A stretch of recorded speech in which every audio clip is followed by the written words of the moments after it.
Good evening, and welcome to this evening's lecture. I'm Richard Sommer, the Dean of the Daniels Faculty. It's my pleasure to welcome you here this evening and introduce tonight's featured speakers, Cornelia Oberlander and Susan Herrington. We were delighted to have Cornelia Oberlander accept our invitation to serve as the Michael Hough Ontario Association of Landscape Architects Visiting Critic in Landscape Architecture this year.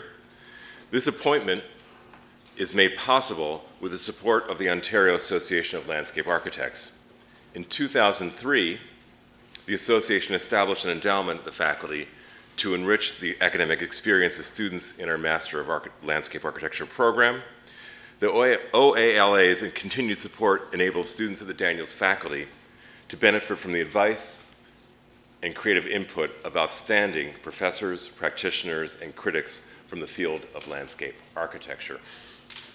This lecture was named in honor of the Venerable Michael Hough, who founded the landscape architecture program here at the University of Toronto.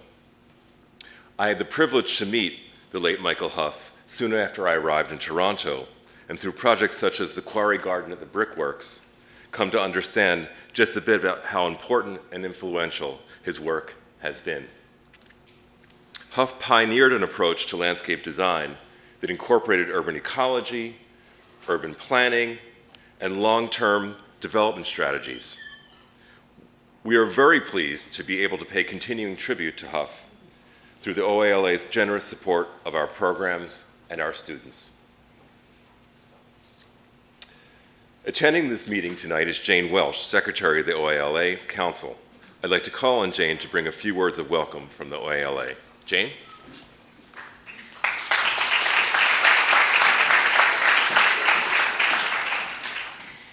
Thank you. So I am a landscape architect, though I work for city planning, and the work I'm involved in is a policy development around sustainable development and green roofs. I'm very happy and privileged tonight to welcome you on behalf of the OALA. And we do support this, as we were saying, a couple of times a year. When I was a young student at UBC, I was very inspired by the work of Cornelia, and that inspiration has carried me throughout my career. We're very lucky on the OALA Council to also have student representatives. There's one from U of T, Matthew, if he's here. No? And we really enjoy the energy and the insights that they bring. And I'm hoping that tonight you can share that inspiration that I had when I was a young student from Cornelia and her reflections on her work and her thoughts and ideas. I also wanted to remind the students in the audience that the OALA is there for you and supportive of you as you go through and seek your credentials. We have an amazing office staff team. So with that, I'll turn it back to you.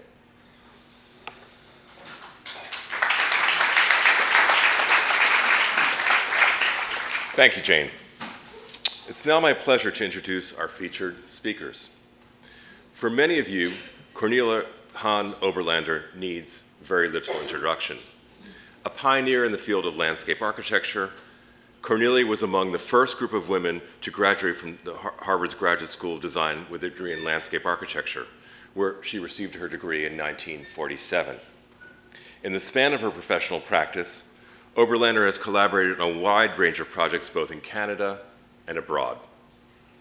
This includes collaborating with architects such as Renzo Piano on her design of the courtyard at the relatively recently built New York Times building in Manhattan, with Moshe Safdie on the National Gallery of Canada and the Vancouver Public Library.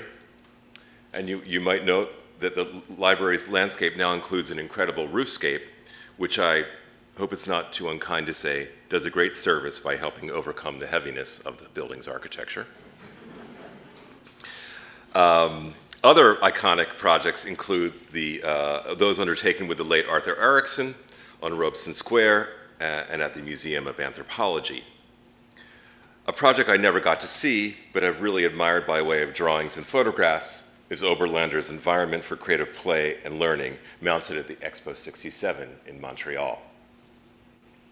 Oberlander's contribution can be best summed up with the words of the then Governor General Michel Jean, who presented her with the Order of Canada in 2009. And she said, I quote, "As Canada's premier landscape architect, Cornelia Oberlander is known for integrating her designs in the overall architectural project with the natural environment, yet always adding a unique new vision and dimension. Her expert technical knowledge is coupled with her concern for expressing cultural, social, and environmental concepts in her work, and is reflected in her many projects for the young, the old, and for the public at large. Other awards recently bestowed on Oberlander include the Sir Geoffrey Jellicoe Award from the International Federation of Landscape Architects in 2011 for her work in building a greener future throughout her professional career, and the American Society of Landscape Architects Medal, the highest honor granted by the ASLA, which she received in 2012, quote, in recognition of her unfaltering leadership and award-winning work in post-war landscape architecture in Canada and the United States, end quote. We couldn't be happier to welcome Cornelia here this evening. It is not every day that we have the opportunity to engage one of landscape architecture's most influential figures, and I know that our students are very much looking forward to working with her tomorrow in the studios upstairs.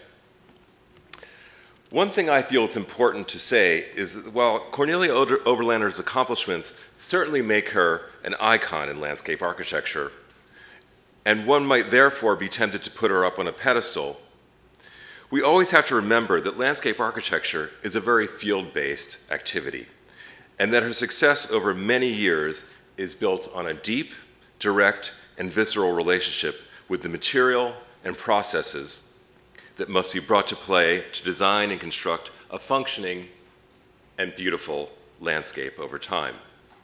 In reading about her and experiencing her work, one gets the sense that she has kept her boots on and is not afraid to wade into a mess, because that's sometimes what it takes. Now, I want to talk a little bit about the logistics of how we're going to proceed tonight. Joining Cornelia this evening is Professor Susan Herrington from the University of British Columbia's School of Architecture and Landscape Architecture, a name almost as long as ours. And actually the only other, sort of graduate program that's similar to ours in Canada. A licensed landscape architect with consults professionally in Canada and the United States, Susan recently published the book Cornelia Hahn Oberlander, Making the Modern Landscape.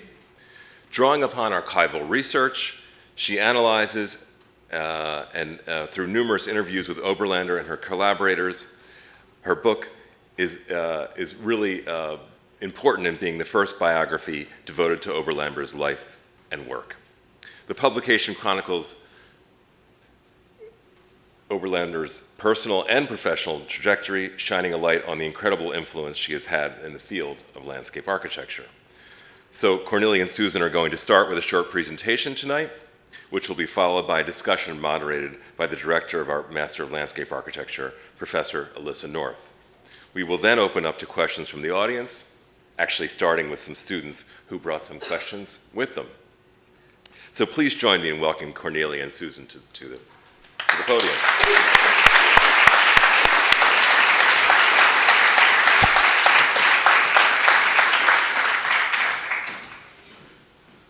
Hello, can people hear me? Yep? Yes. Okay, great. Thank you, it's a real honor to be here.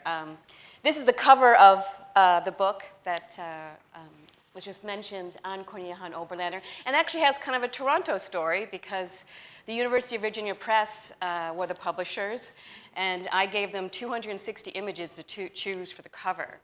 And this is Arthur Erickson's law courts and the beautiful landscape that Cornelia designed and installed in there. And your son. Yes, they didn't know he was my son.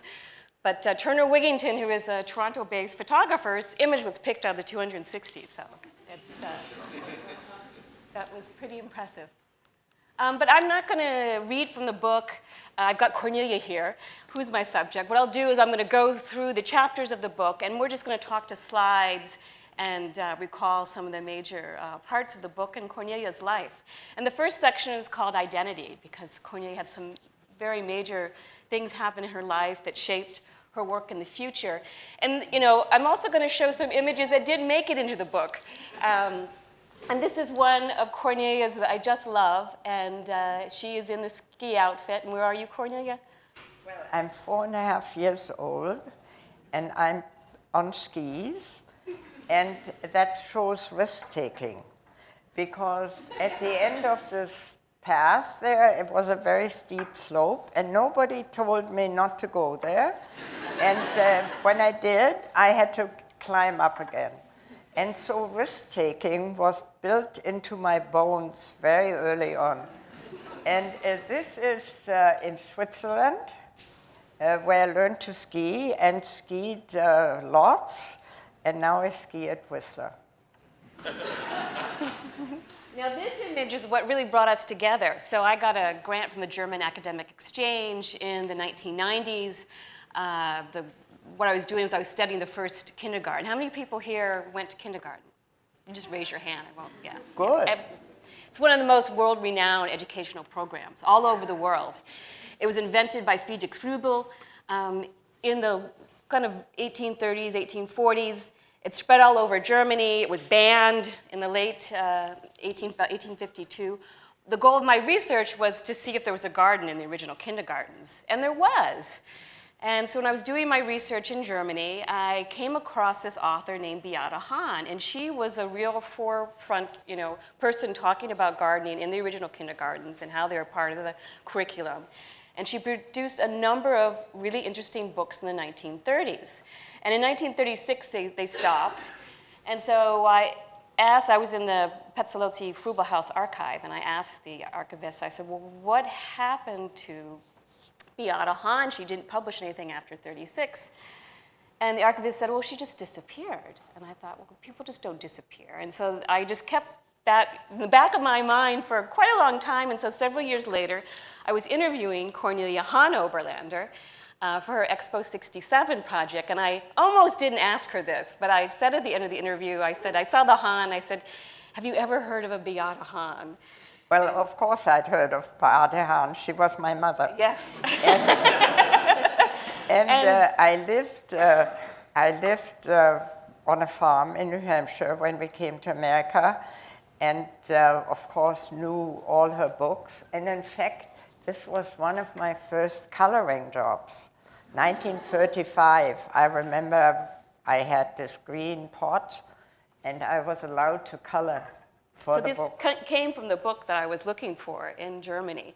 And you can see how her mother's thinking in plan view. She's thinking conceptually about Friedrich Fröbel, you can see at the center of field, and then the various pedagogy and pedagogic forms that have been produced since Fröbel, and the whole idea of nature and child being together. So when she produced this in her house, I was like, okay, I'm going to write about it. So I went to the bookshelf and showed Susan the book on this kindergarten book. And in it was a plan of Fröbel's kindergarten, which was that every child had a bed to grow vegetables. And that's what we should have today. I also, it was spoken about how Cornelia was one of the first female landscape architecture students at Harvard.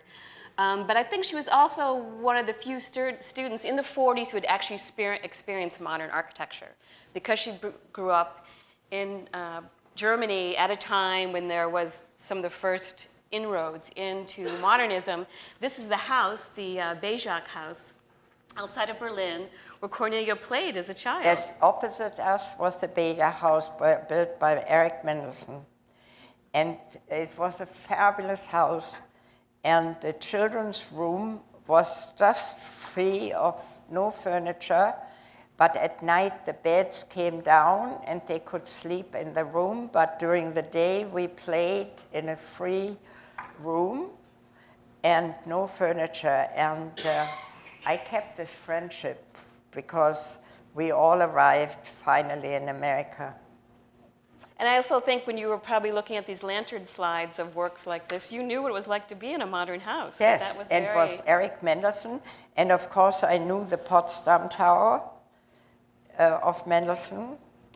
And at Smith College I had a friend who's a very good friend of the Mendelssohns and owned the sketches for the Potsdam Tower. Now here's another influential figure. This is Yes. Beata Hahn. And when we came to America, my mother said it's too materialistic to grow up in Westchester County. I bought a farm in New Hampshire. And so we were whisked in 1940 in her wooden-bodied station wagon up to New Hampshire, where she had bought 200 acres of Governor Wentworth's farm. And during the war, we farmed the vegetables to the town called Wolfboro and raised 1,500 bushels of corn for a canning factory in Freiburg, Maine. So I learned to do things from practical side. And this is from Gund Hall and the Francis Loeb Library and their archives. And these are some of the basic design posters. And it's sort of interesting because the GSD is interesting in fact that they were probably one of the first programs of modern landscape architecture because they were there with architecture.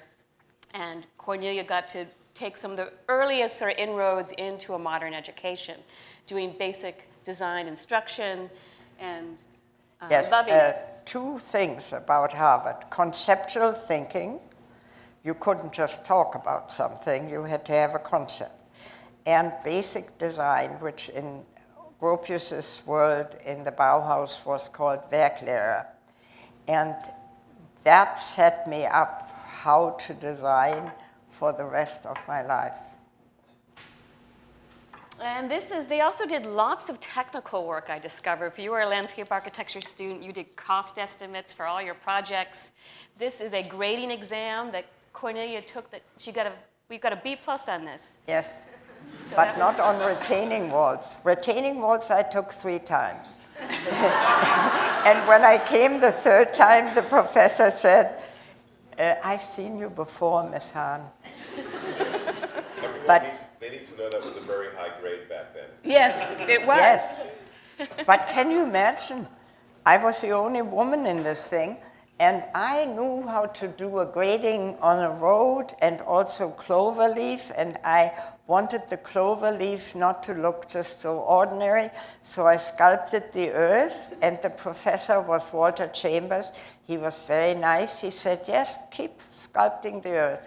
And so my grading plans were very different from other people. And I graded most of the architects' problems. Upstairs were the architects, I was in the basement, and I knew already then, if a building was to achieve the fit, then one had to collaborate. And so I collaborated with the architects and did the grading plans for them.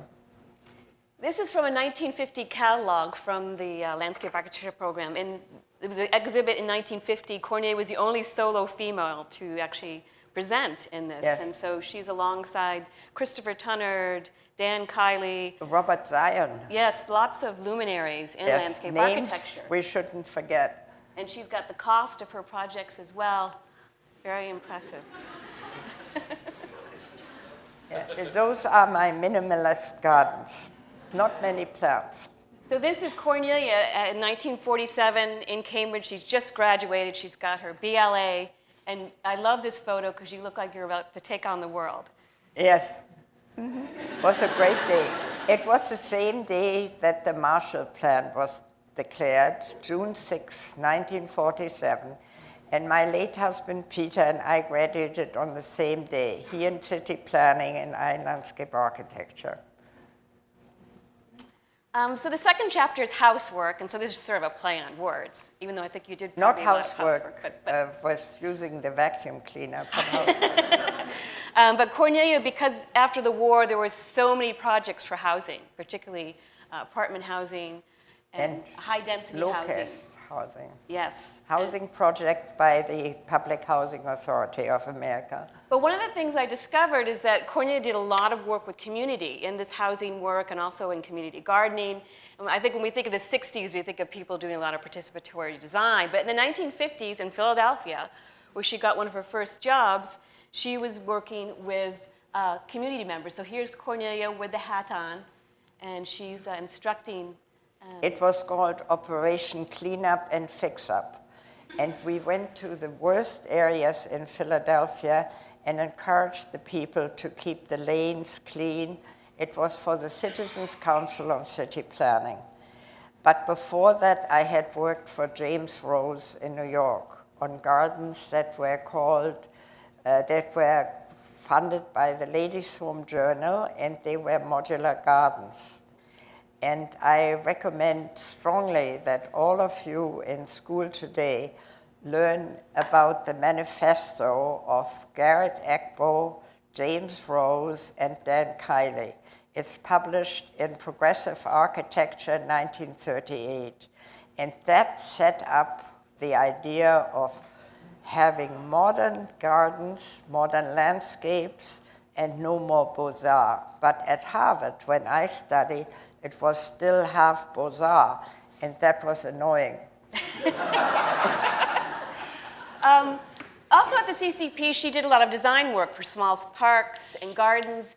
And I was so excited to find this plan that she did for a small neighborhood park because it looked very different than, as Cornelia was talking, an École des Beaux-Arts park that might be created by Bremer Pond or someone like that. And so she was the only person really in Philadelphia as a landscape architect doing these modern works. And of course, Oskar Stonerov sees this and wants to know who did this drawing because he's on the board. So I said I did it, and Oskar said, well, you can come to my office tonight after work, that's 5 o'clock, and I need a plan for the Detroit Automobile Workers building in Detroit. And I said, I've never been to Detroit. So I knew it was cold there, and all I could think of is using juniper in an abstract pattern. And he loved it, and the next morning he took the drawing and built the landscape. Very simple. And a lot of it is still there.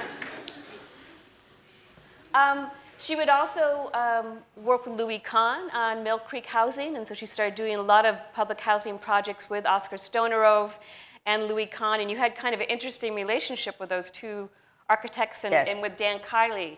I might can elaborate. Explain. Well, Oskar Stonerov and Lou Kahn were partners, but when I worked on Schuylkill Falls and Mill Creek, they had already parted company. And so I would work for Oskar Stonerov from 9 to 4 on Schuylkill Falls, and then transfer to Lou Kahn's office from 5 to midnight, because Lou only worked at night. And so I worked for him on Mill Creek housing. And if you look very closely, I had a fruit tree for every unit and a garden bed for vegetables. This is 1951, and that drawing is in the archives at the University of Pennsylvania. And this isn't a loose approximation. She actually counted how many people would be inside each unit, and she gave them the same amounts of plants. So you yes. were very equitable. And also, they realized that at Harvard I didn't learn how to write specifications. So they said, you go to Charlotte, Vermont for the summer, and you can learn how to write specs in Dan Kiley's office. So in Dan Kiley's office, you worked from morning to midnight, but I never wrote a single spec. He put me to work on the grading plan for Mondawmin. That's one of the first shopping centers in America for the Rouse brothers in Baltimore. And so when I came back, they asked, where are the specs? Well, I had to write them in Philadelphia myself. I still have a copy of them. Well, I just showed this because early on in writing the book, I was presenting some of my work at a conference to historians, and one of the people in the audience said, Cornelia never worked with Dan Kiley and Oskar Stonerov or Louis Kahn. And so I was really thrilled to find these drawings at the University of Pennsylvania that we have, Dan Kiley, landscape architect, Cornelia Hahn, associate, and then you've got Louis Kahn. And I found more.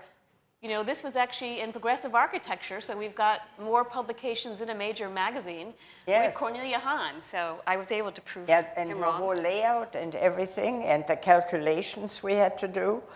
And one thing was very interesting, that Lou could never part with a drawing. He always fussed a little more. And there was a person in the office called David Wisdom who would stand in front of Lou with a new sheet and pull out the old drawing that was to go to be printed and put a new one down and tell Lou, here's your new job. And then he was happy to part with the drawing. It was touching. Cornelia actually also designed one of the first playgrounds with the new expansion plans for the city of Philadelphia. Yeah. So this is one of my favorite projects in terms of sculpture meeting landscape. And it was an interesting park because it received so much publicity. It was very creative, but also that it was in Life magazine. And it has a very interesting story who you sent that Life magazine article to, was back to SOM. Yes, well, I had, in one's career, one has ups and downs. And I had a drafting job at Skid Moorings in Merrill on 5 East 57th Street. That was their office at the time. And I was to draft Inwood Park on linen. Inwood Park was designed by Olmsted in the 1880s. And it was curves, and then a tangent, and then another curve. And I didn't know how to ink on linen. I mean, at Harvard, you had a pencil and nice tracing paper. So I didn't survive too well at Skid Moorings in Merrill. And they said, the person who fired me said, "Don't you worry, Miss Hahn, we'll hear from you." So when this playground was on the cover of Life magazine in 1954, he wrote me a very lovely letter, and he said he knew I could do something. And then in 1953, I finally married Peter. yes, you finally married Peter, and he talked you into moving to Canada. Yeah. Which, you know, you were there in Philadelphia and, you know, very productive and working on several major projects. And I don't know if you want to talk about the plane ride that you took to Vancouver. Well, he insisted that we stop at McGill. And there was Jackie Turrett, who was a planner. A very interesting conference was held in city planning. There was Ben Stales and John Bland, and that we stopped there on our way to Vancouver. And then we took a plane. It was called a North Star, the noisiest airplane I've ever been on. And it took 18 hours in 1953 to fly from Montreal to Vancouver. And he marched me outside in Edmonton and Winnipeg and Regina and all those stops to show me how nice the climate was in Vancouver. Pouring rain.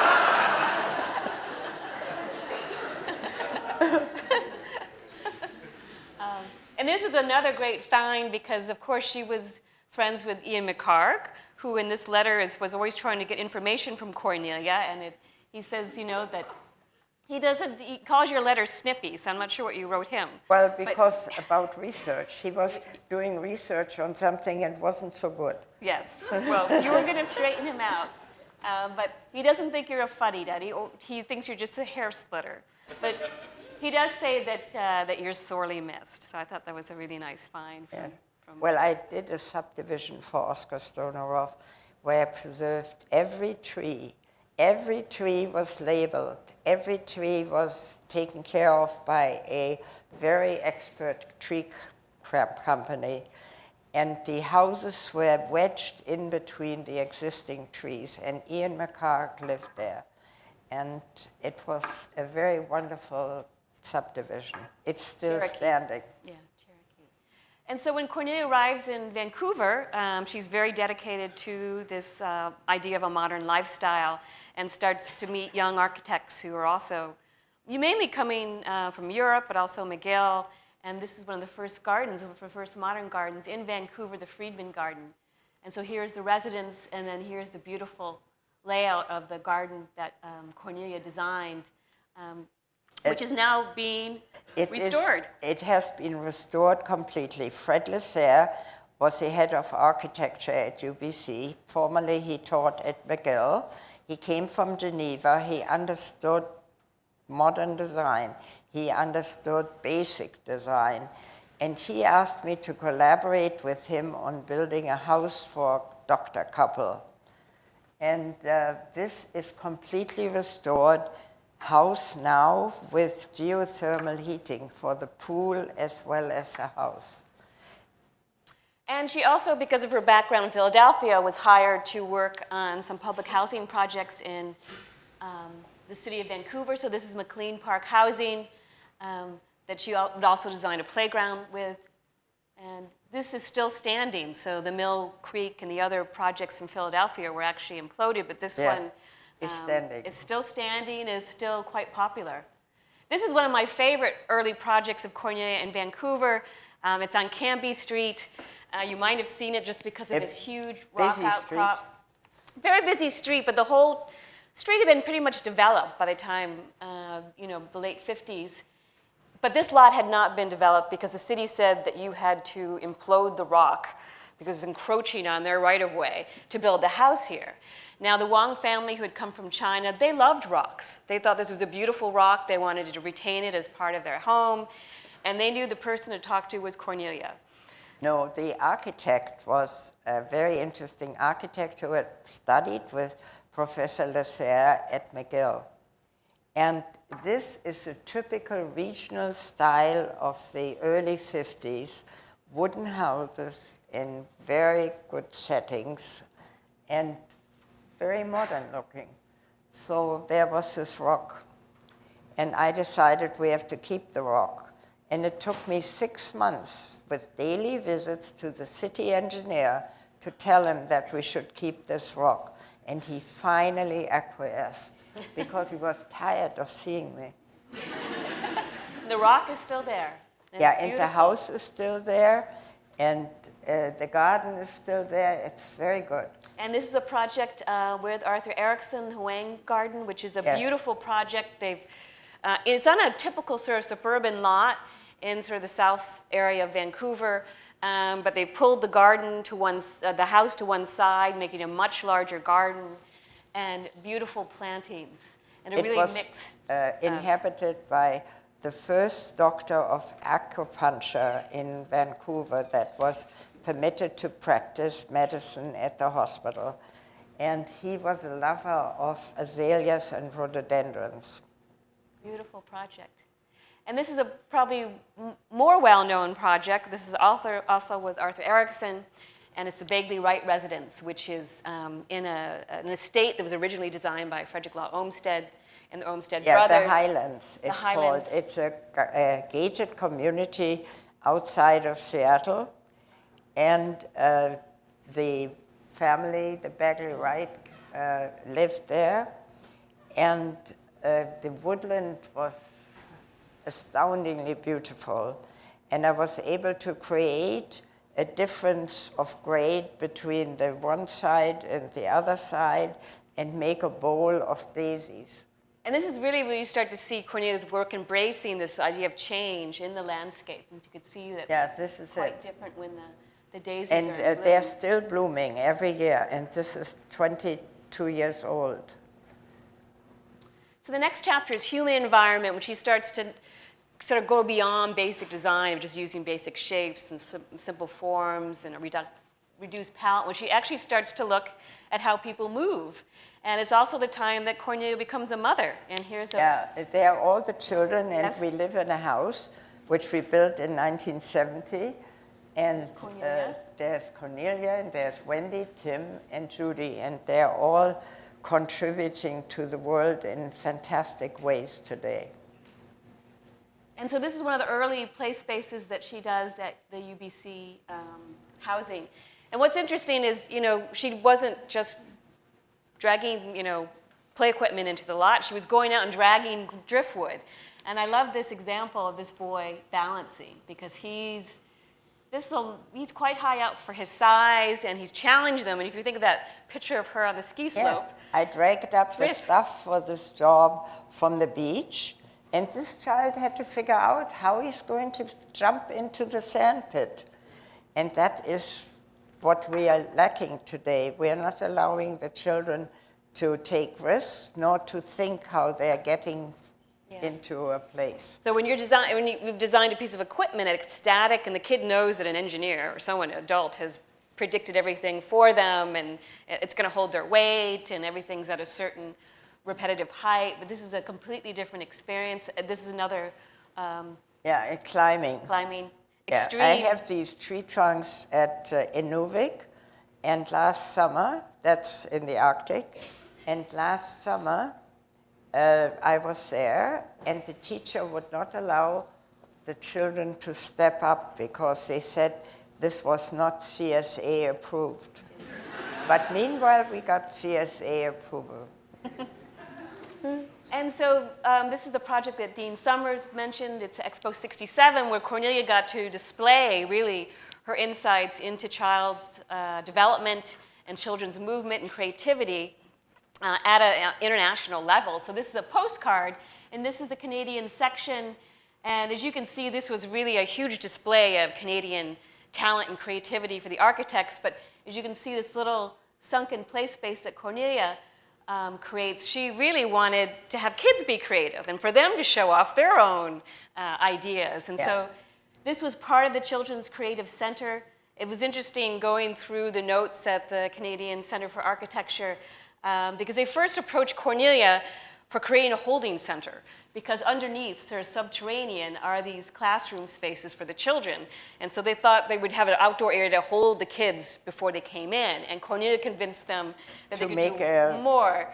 Creative playground where the children could play, run up and down. And I had a canal that was about 4 feet wide with pebbles. They could look for agates, and they could take their shoes off. And the boat there was a Nova Scotia dory that I made a cradle for, so it rocked, and they thought they were going somewhere. And then for the people that didn't like to participate in active things, they had play tables overlooking the canal, and they could see the boats go by. And Expo really was the greatest event, I think, in showing us how we could live in the city in 1967. And when I came to Harvard 3 weeks ago, they were still talking about a study they were doing on Expo 67.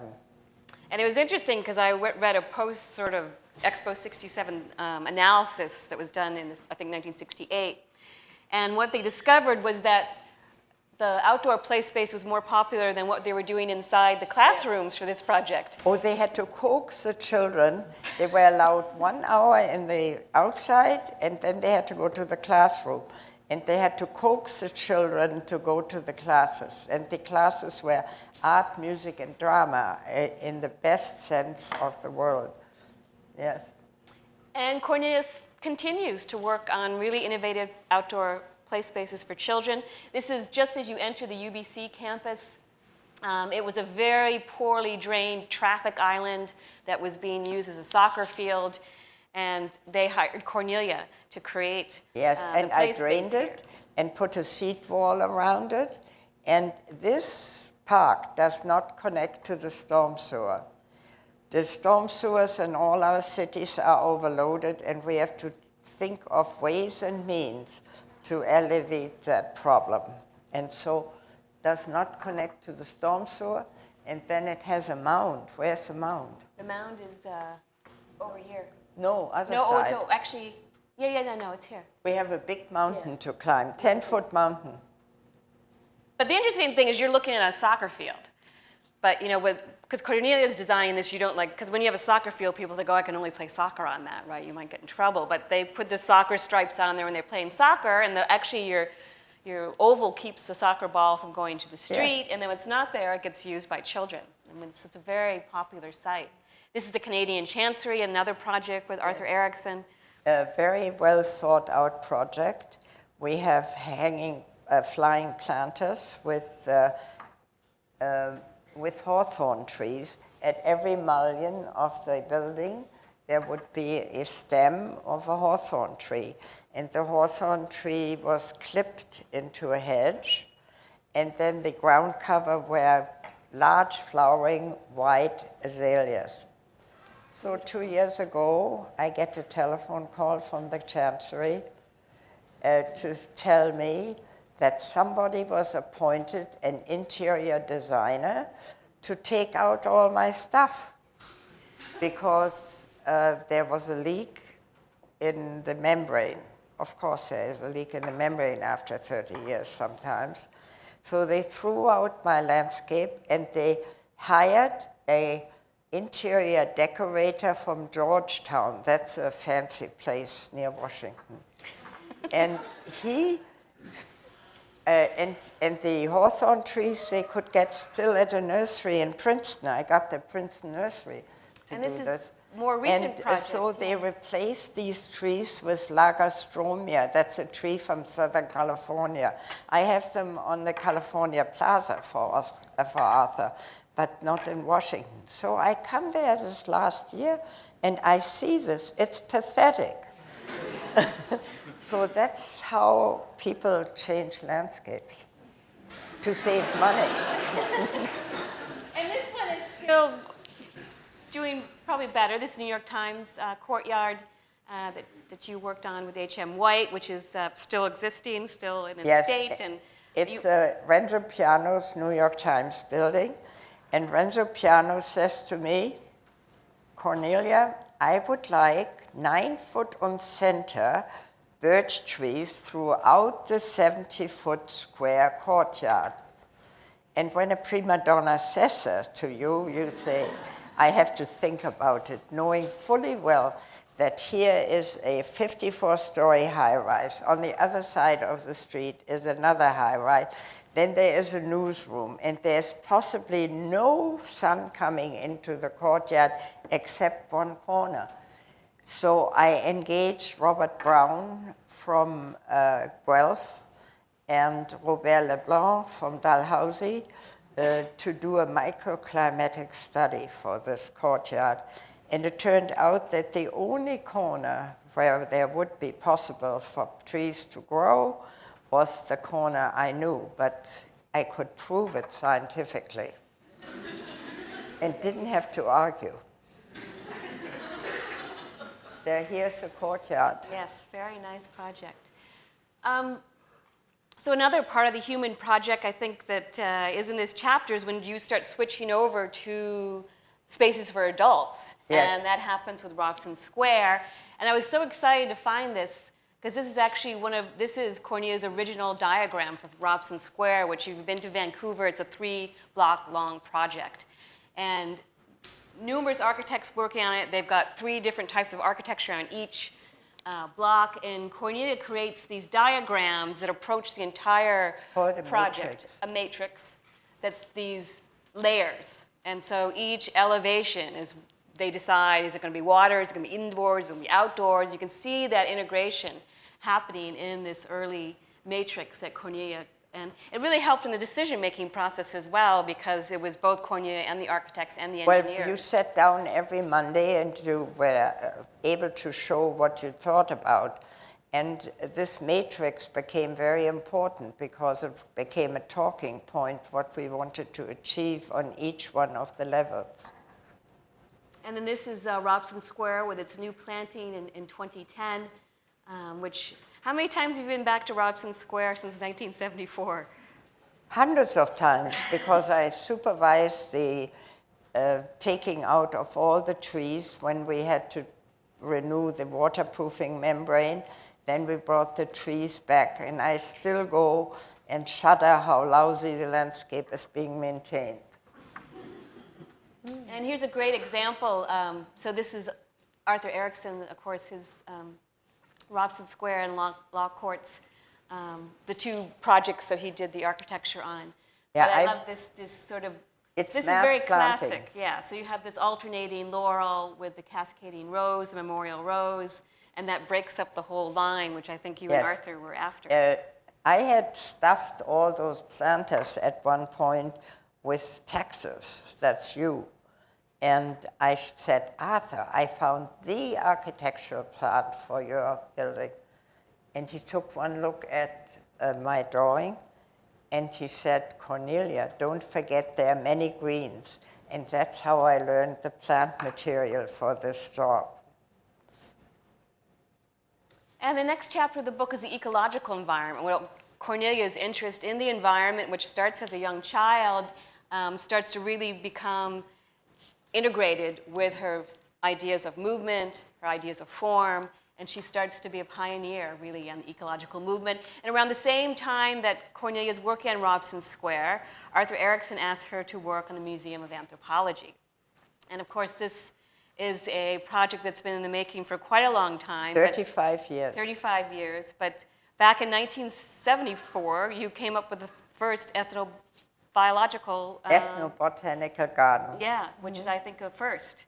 And the grasses are the true grasses from the Queen Charlotte's, where the totem poles stand. And the Haida village is against the forest, just exactly as it is in the Haida Gwaii. And Arthur knew so much about the culture and, of course, was helped by Bill Reed to build this outdoor museum. But it was not completed until 2011, when we had finally water in the pond. But the plants were installed, and so ethnobotanical, that's using sort of the First Nations knowledge of how they used plants. They used plants for medicinal purposes, for cleaning, for ceremonial purposes. And this was really something that landscape architects knew nothing of in the 1970s, but you were actually pursuing. Yes, but of course, the land now is claimed by the Musqueam tribe, and they don't want to have the plants of the Haida there. So they're still not identified, but they're there. Yeah, which is interesting. So this is the Tega Garden, which is at the National Gallery, that you might not recognize it. Sometimes people don't because it's just after it planted. So when you know, as you probably know, when you first plant something, it doesn't always look like it eventually looks. But it looks very good now because I have very good crew taking care of it. Yes. But what I love about this project is usually when you go to a capital city like Ottawa or Washington, D.C., or any of those capital cities, they tend to have landscapes that are full of tulips and floral displays. So Cornelia takes this group of 7 the inspiration imagery. For Moshe says, I want a northern garden. We want a northern garden. So I thought very hard. I said, yes, the Canadian North was depicted by the group of 7. They brought down to the population about 1930 what the North looked like. And there was a picture in the collection called Terre Sauvage by A.Y. Jackson. And that was the inspiration for the Tega Garden. So this has been very radical, as a capital landscape, and you were a bit like the group of 7 in challenging our ideas. And then that had to be reviewed by the National Capital Commission, the design committee. And they were very skeptical that the trees that I choose would grow in Ottawa. And it is 5 times I had to appear before them in order to prove my point. So the road isn't always smooth. And then here's the C.K. Choi building, which was a very highly collaborative project with the engineer and the architect, Eva Matsuzaki. And it was really groundbreaking at UBC because everything from this building and landscape was thought from the ground up in terms of sustainability and reusability. And it was really it was interesting to see the construction shots of this project on the UBC campus because Cornelia even made the contractors recycle their lunches and had them separate them all out into these bins. They had a bucket for nails, a bucket for paper, and everything. We recycled all the leftover bits. And then this is a building that does not connect to the storm sewer nor the sanitary sewer. The rainwater is collected, the water from the sinks and the tea from the toilet in a gray water trench. And that trench is planted with plants that I researched with NASA. that clean the water. So the water is brown when it flows in and is potable when it flows out. And that was tested by the city engineer who couldn't believe it. It's still working. Yeah, it's still working. What I like is that, Cornelia is trying to find something out about this sort of pioneer idea of using landscape materials, and she contacts NASA. So I think that's just telling of her approach in general to life. Because they had an environmental program to research plants for the moon or something like that. And so I found a man in Picayune, Mississippi, who'd done that research. Now, to talk to somebody at 6 o'clock in the morning to Picayune, Mississippi is hard because the accent is worse than mine, and I had to listen very carefully what he said. But he was so knowledgeable and guided me to the right plants that would clean the water. And I'm still using these plants to clean water. I just did it at Van Dusen Botanical Garden.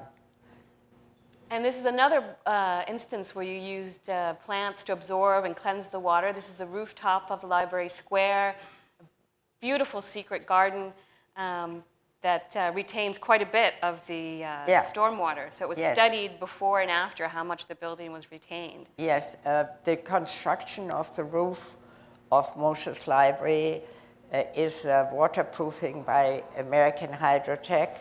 And the buildup is a waffle kind of grid that stores the water for the plants.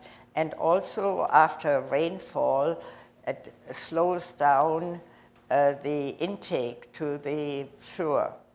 So the Public Works Canada monitored this building for 2 years and found that only 28% of water after rainfall or snow melt would go into the sewer. So green roofs are very important, not to have to overburden our infrastructure. And Cornelia was also one of the first landscape architects to start working in the north. And this is a project that she worked on way up in Yellowknife. And it was an interesting project because it was the first National Assembly for the community up there that was part of the Northwest Territories. Northwest Territories. And you were doing a sort of site visit, I think it was with Gino Pinn. Yeah, Gino Pinn was the architect, and Ferguson, Simic, and Clark are the engineers. And we had to find the site for the building. And so... And the plants that they showed you some recently created landscape, and what was wrong with the plants? Well, the plants that were planted there were garden plants. And so I decided I will mend the scars of the construction with native plants. But how was I going to get them?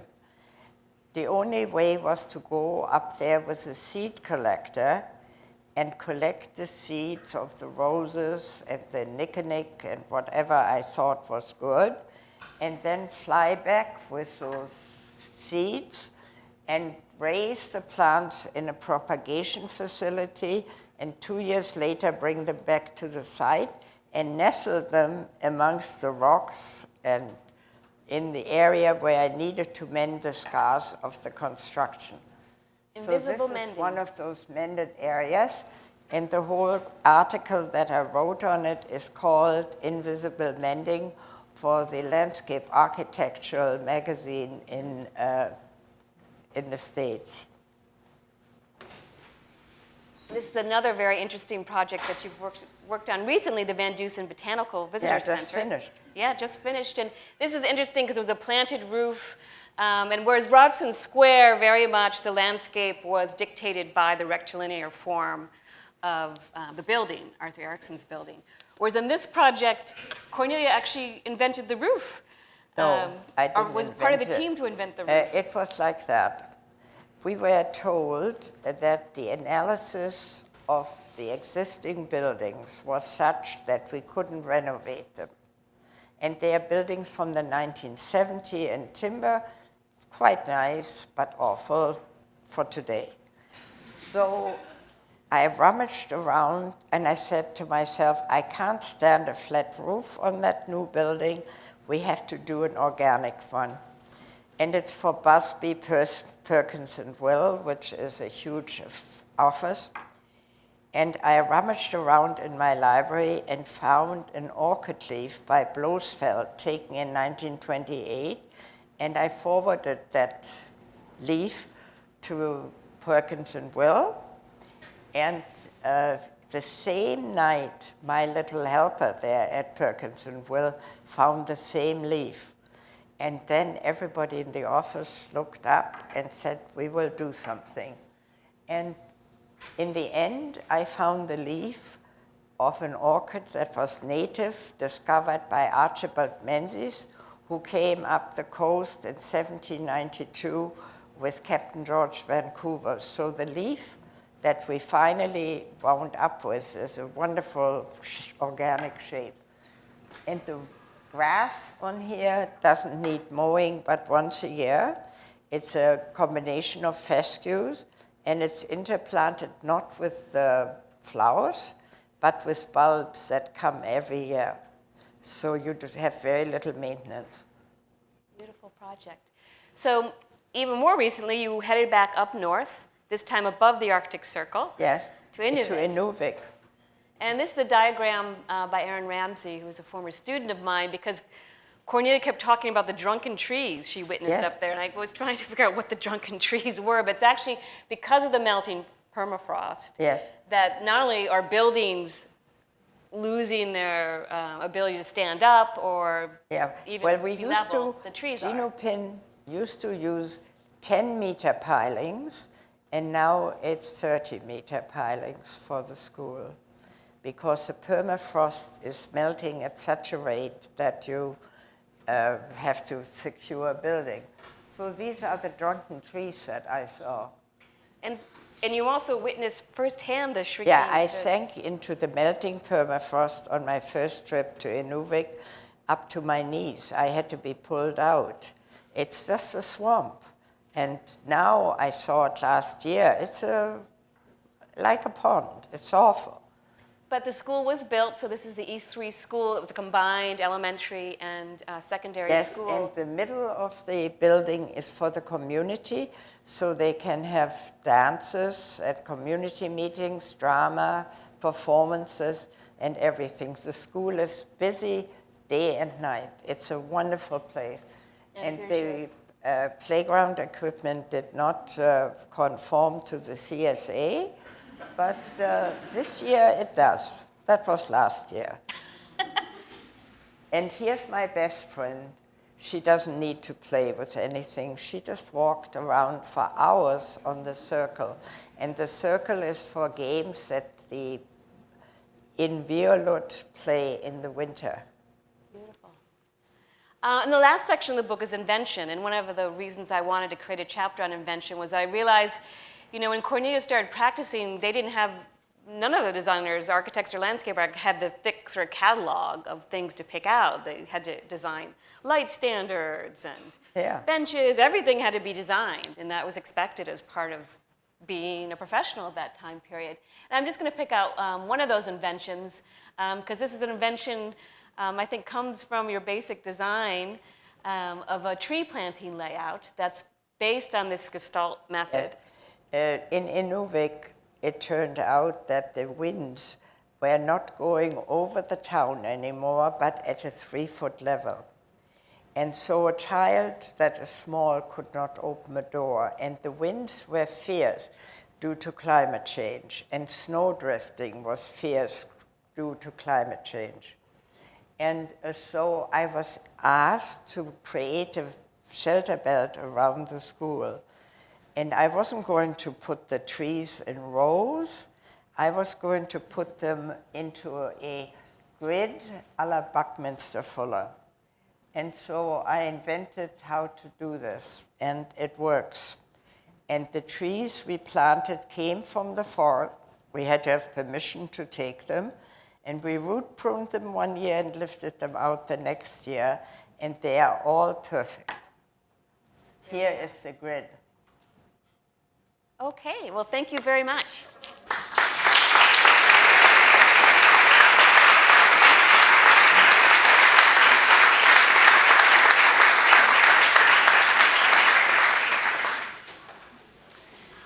Thank you, Cornelia and Susan, for that thoroughly enjoyable talk. I just wanted to reiterate and express my sincere thanks to the OALA for the ongoing support of our students and support for all of us as landscape architects, particularly through events such as this. It's really incredible. And the dissemination of our student and professional works through publications such as Ground.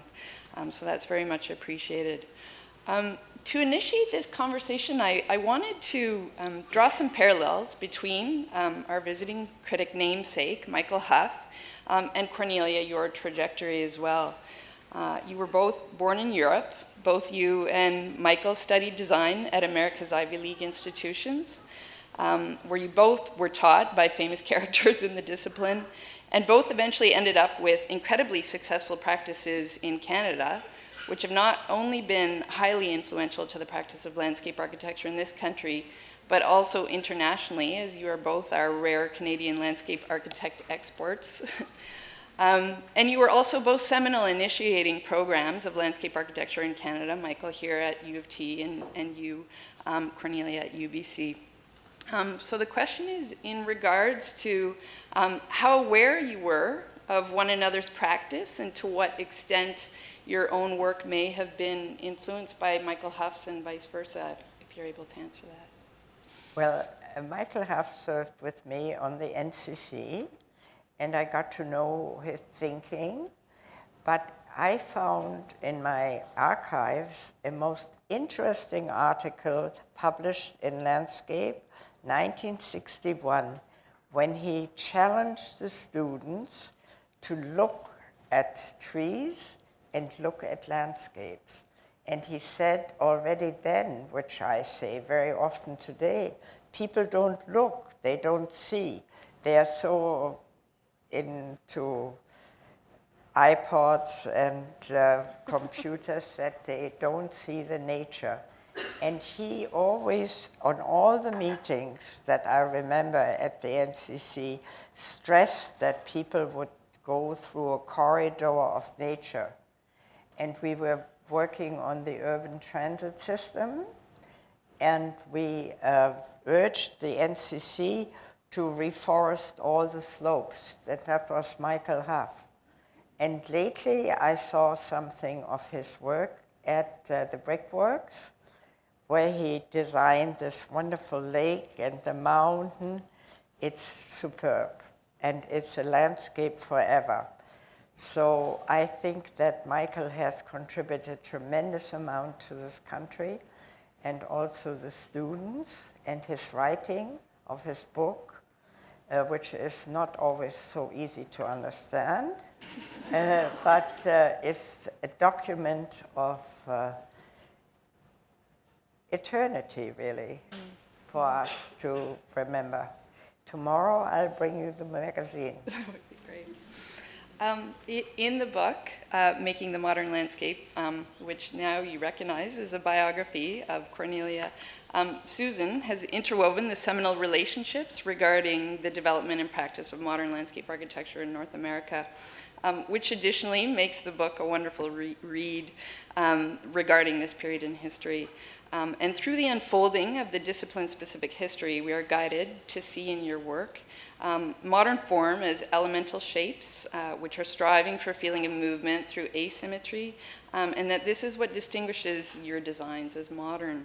I think there was an interesting example. I think you showed one of them, but another project where you worked with Dan Kiley, the Schuylkill Falls Public Housing Project.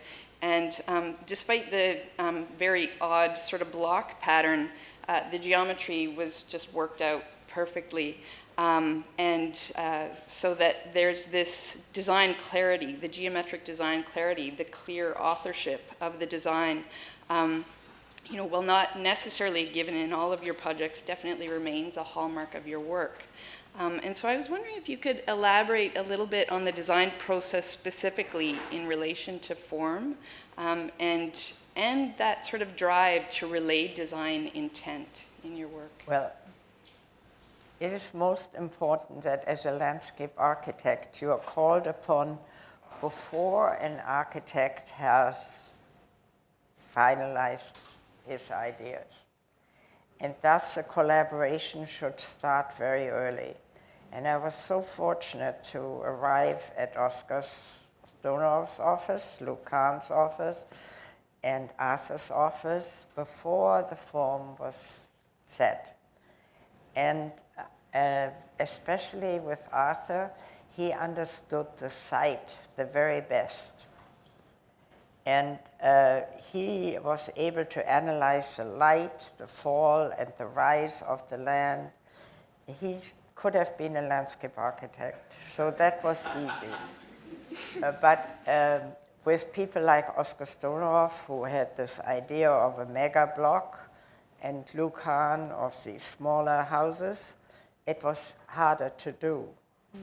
And you had to really think, how can you integrate the architecture into that built form? So that was a challenge.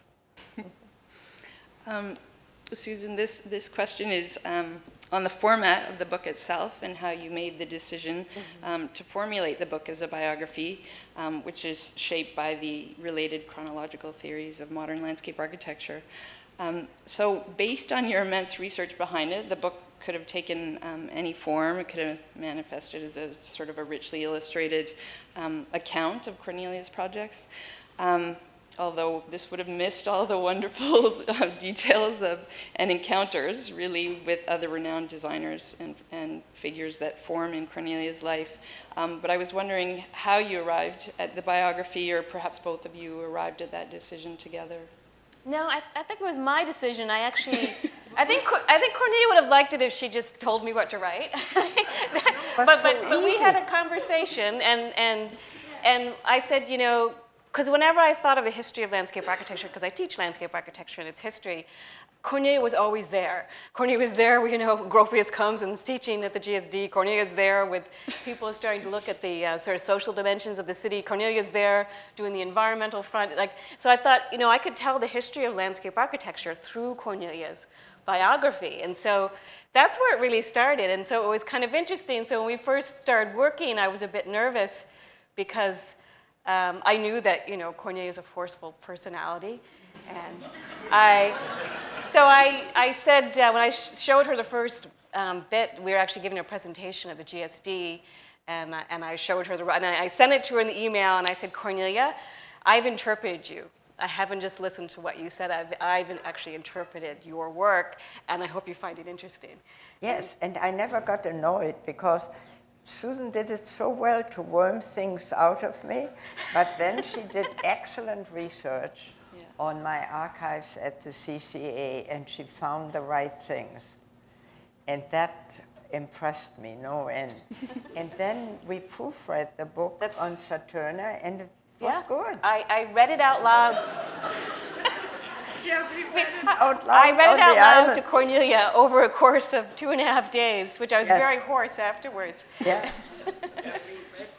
She read it to me, and it sounded okay. Nice, that's fantastic. You know, you feel like the victim when this. My list of questions actually goes on, but we wanted to open it up to, we have 3 students in particular that have pressing questions, so we'll pass it on to them, and then we hope to still have time, hopefully, to open it up to the audience as well. He hasn't told about the disaster yet. I think, Katie, are you? Yep. Are you mic'd up? Okay. My name is Katie. My question is in regards to the playgrounds you designed early in your career seem to be meticulously detailed to encourage creativity and learning in children, in contrast to the standard prefabricated ones you see so often today. I was wondering what your thoughts were on the progression of playground design over the last half century, and what you think about the place of landscape architects in playground design today. What is she asking? She's talking about 21. the last 25 years of playground design, and I guess you were describing it as a progression. I might call it as a regression, but I'll let Cornelia. No, your question is interesting. You see, the new direction came in 1987 with a book published by the Brundtland Commission called Our Common Future.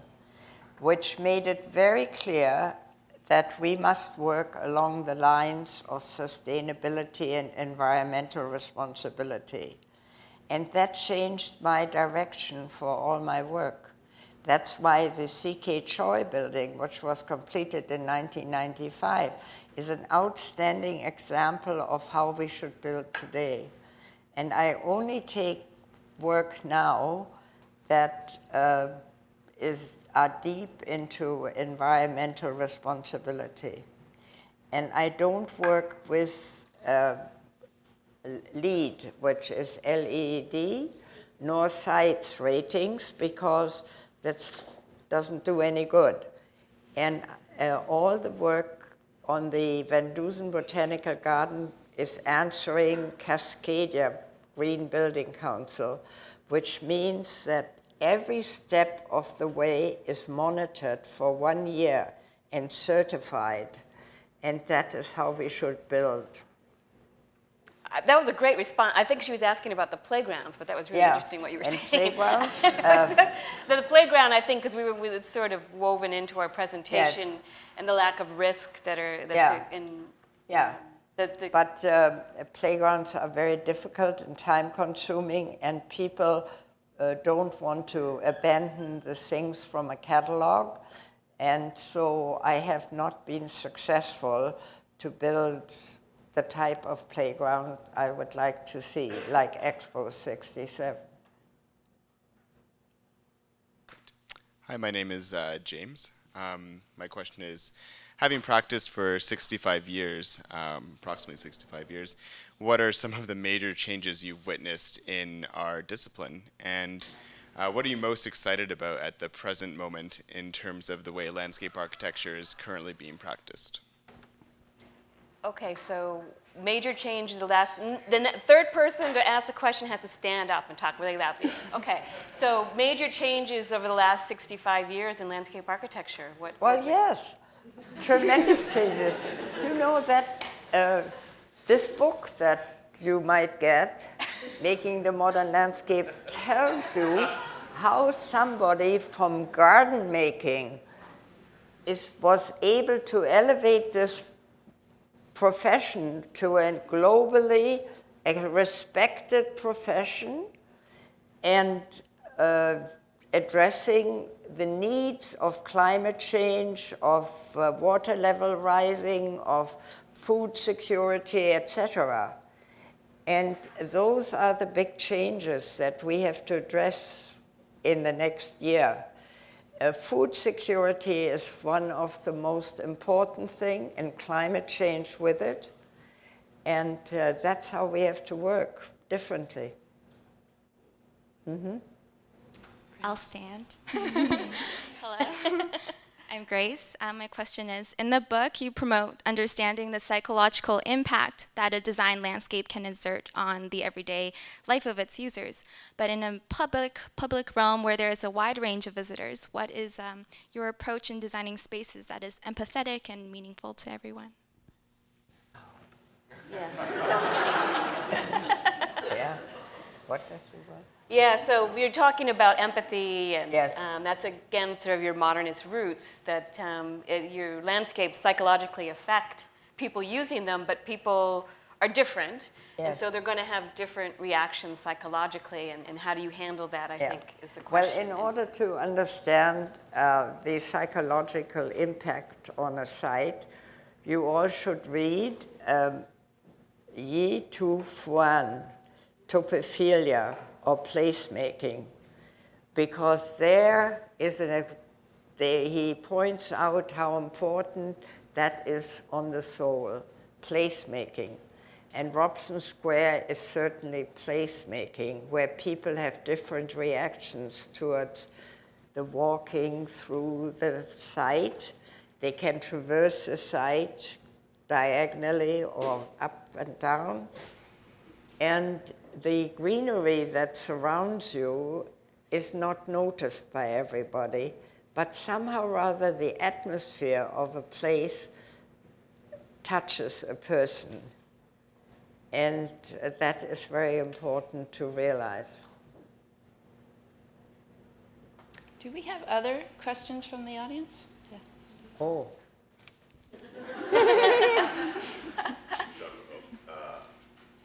I was very intrigued by your early stage in Philadelphia because I grew up there and I've studied, in particular, Ed Bacon's influence on the urban development there, and grew up going past the Schuylkill Falls project. The Schuylkill Falls project and the other one, Mill. Park. they were both torn down. Yes. And part of that era of projects, which was in a sense demonized, because of their failure to engage and to sustain a certain kind of social life. And the designs were blamed. Mm-hmm. So I have two questions for you in reflecting back on that period. Were they built as you think they should have? And in relation to that, what relationship do you think the design has to the social failure of those ambitious projects? Well, Oscars definitely had social failure with those corridors, you know. Mm-hmm. Though it was at the edge of Fairmount Park, as you know, we thought that the park would alleviate some of the troubles. But these corridors where you passed everybody's house or apartment, this was terrible. I saw that right away.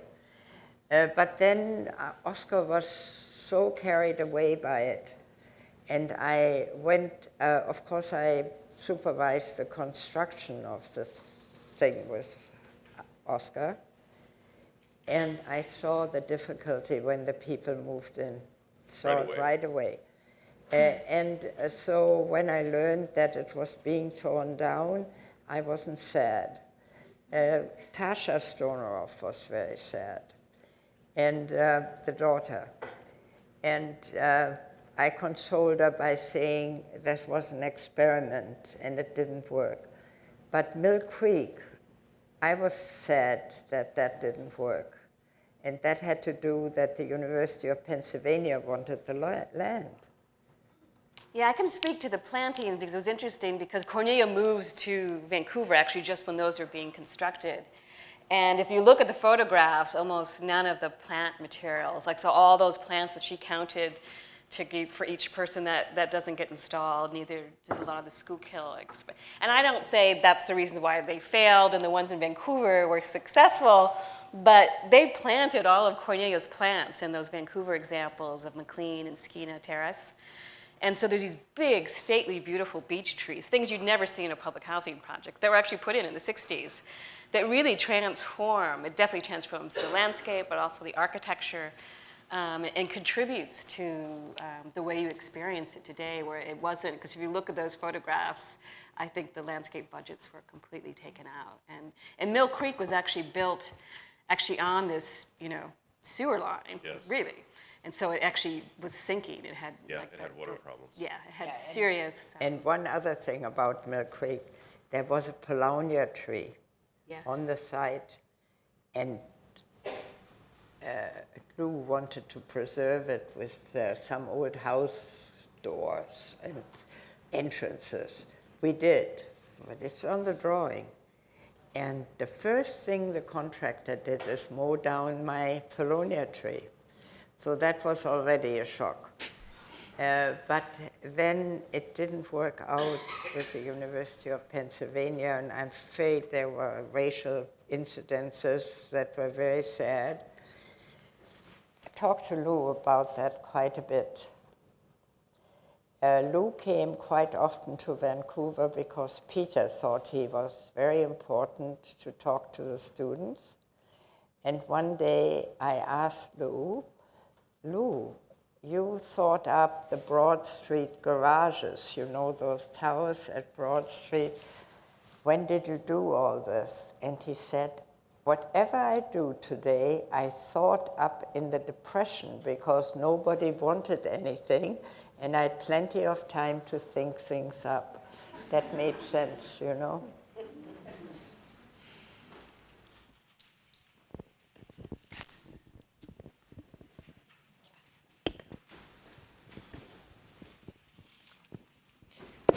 Hi, I'm Angie, or Angela. Do you think that your early involvement with hands-on experience and development into public housing projects has inspired and shaped your pursuit of evidence-based design? And do you think that this is the missing link in today's practice? And how would you advise using this for best practice moving forward? Do you think that I'm involved in best practices and how that, For evidence-based design? best practices? Yeah, Yeah. of course. Yes. Strive for the best. And don't look right and left. And whatever you do, choose an office where you learn to collaborate with other people, and that gets you the best design. And I think, it does, all your projects you're modeling, right? You're trying to do the best. Yes. You're trying to model for others the best way. I was so fortunate to know that collaboration was important, and thereby I could advance a profession. Just think of the C.K. Choi building, 1992, not to connect to the sewer, not to connect, built out of all recycled wood, and bringing a building to the forefront that is still one of the best green buildings in North America. So I aim for good work. Someone?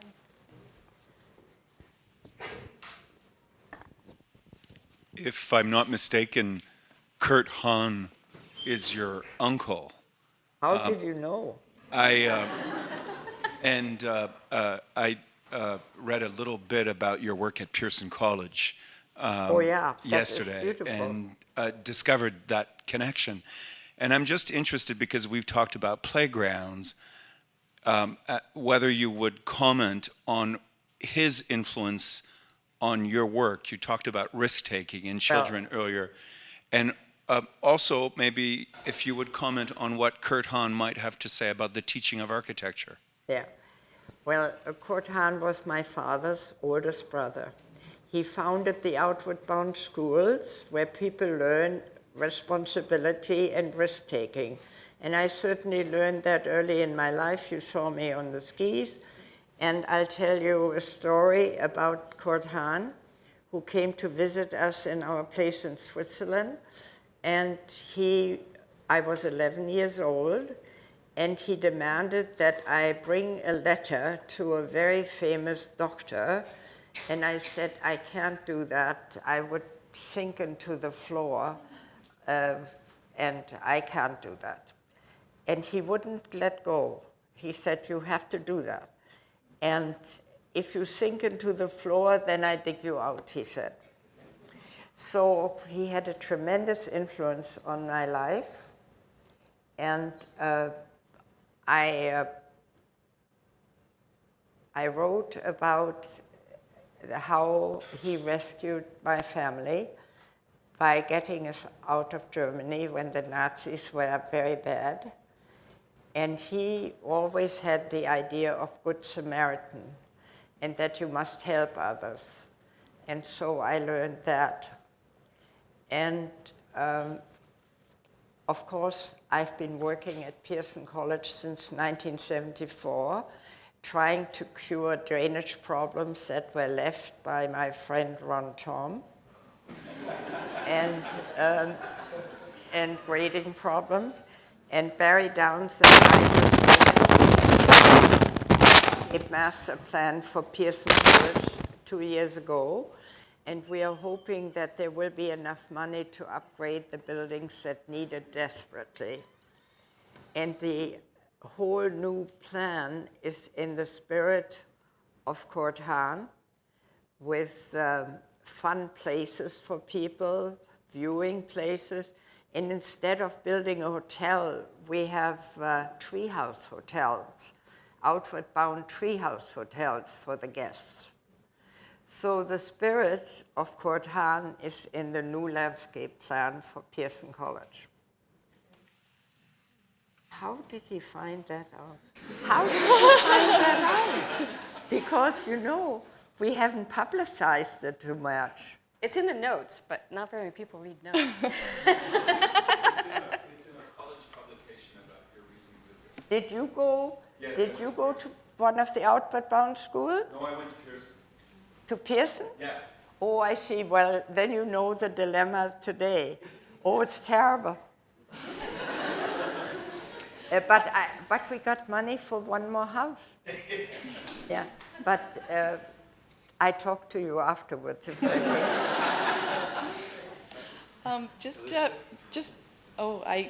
Are we running out of time? Or one more question? People go to the United Cornelia. And I'm afraid of you. I'm actually not going to ask a question, but give an enormous thanks and gratitude. I was slightly older than Cornelia on skis when I first met Cornelia, and she taught me to take a lot of risks. Cornelia and Peter and their work have been so important in speaking to the value of the creative disciplines, of the engagement with the environment, of professional responsibility, and I thank you for years of provocation and challenge, and for the pleasure of your gardens, of your landscapes, and for what I believe will be a better place because of the work you've done. So thank you.